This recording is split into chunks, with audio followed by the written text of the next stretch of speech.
قل أي شيء أكبر شهادة قل الله شهيد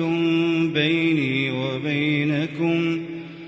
وأوحي إلي هذا القرآن لأنذركم به ومن بلغ أئنكم لتشهدون أن مع الله آلهة أخرى قل لا أشهد قل إنما هو إله واحد وإنني بريء مما تشركون الذين آتيناهم الكتاب يعرفونه كما يعرفون أبناءهم الذين خسروا أنفسهم فهم لا يؤمنون ومن أظلم ممن افترى على الله كذبا أو كذب بآياته إنه لا يفلح الظالمون ويوم نحشرهم جميعا ثم نقول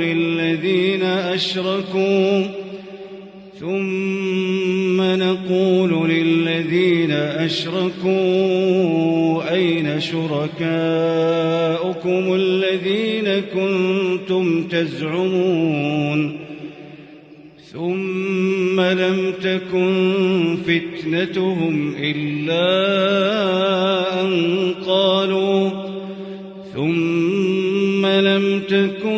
فتنتهم إلا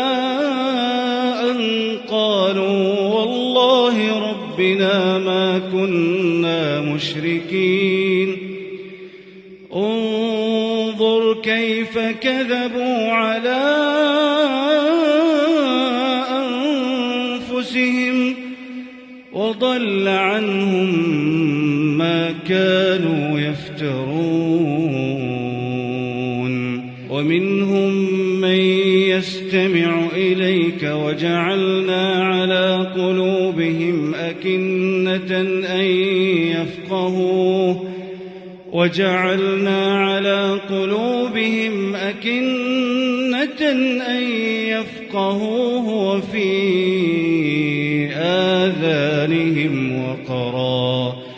وفي آذانهم وقرا وإن يروا كل آية لا يؤمنوا بها حتى إذا جاءوك يجادلونك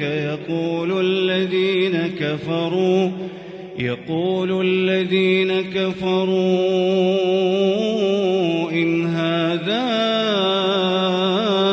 إلا أساطير الأولين وهم ينهون عنه وينأون عنه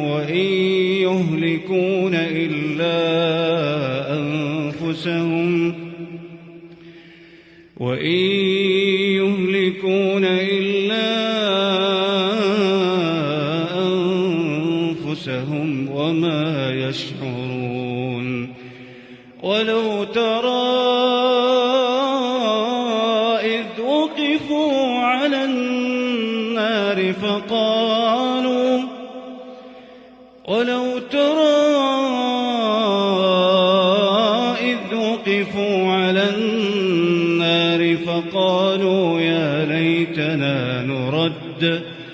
فقالوا يا ليتنا نرد ولا نكذب بآيات ربنا ونكون من المؤمنين بل بدا لهم ما كانوا يخفون من قبل ولو ردوا لعادوا لما نهوا عنه وإنهم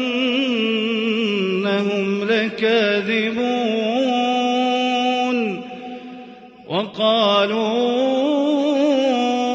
إن هي إلا حياتنا الدنيا وما نحن بمبعوثين ولو ترى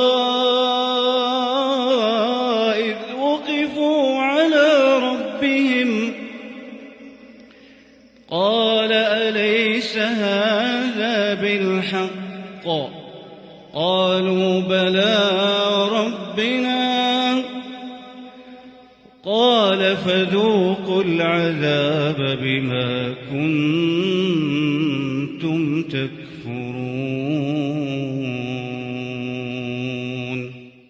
قد خسر الذين كذبوا بلقاء الله حتى إذا جاءتهم الساعة بغتة قالوا يا حسرتنا على ما فرطنا فيها وهم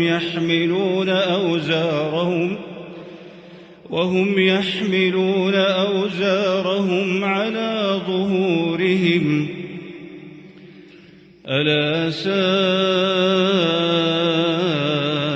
ما يزرون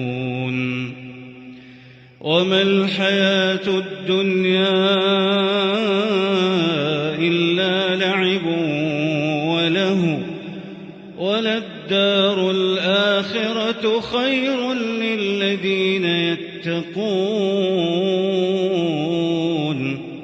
أفلا تعقلون قد نعلم إنه ليحزنك الذي يقولون فإنهم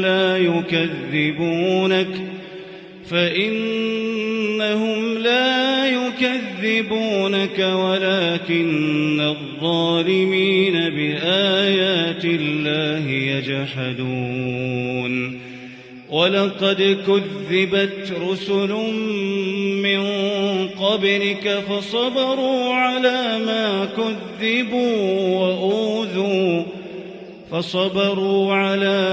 كذبوا وأوذوا حتى أتاهم نصرنا ولا مبدل لكلمات الله ولقد جاءك من نبأ المرسلين وإن كان كبر عليك إعراضهم فإن استطعت أن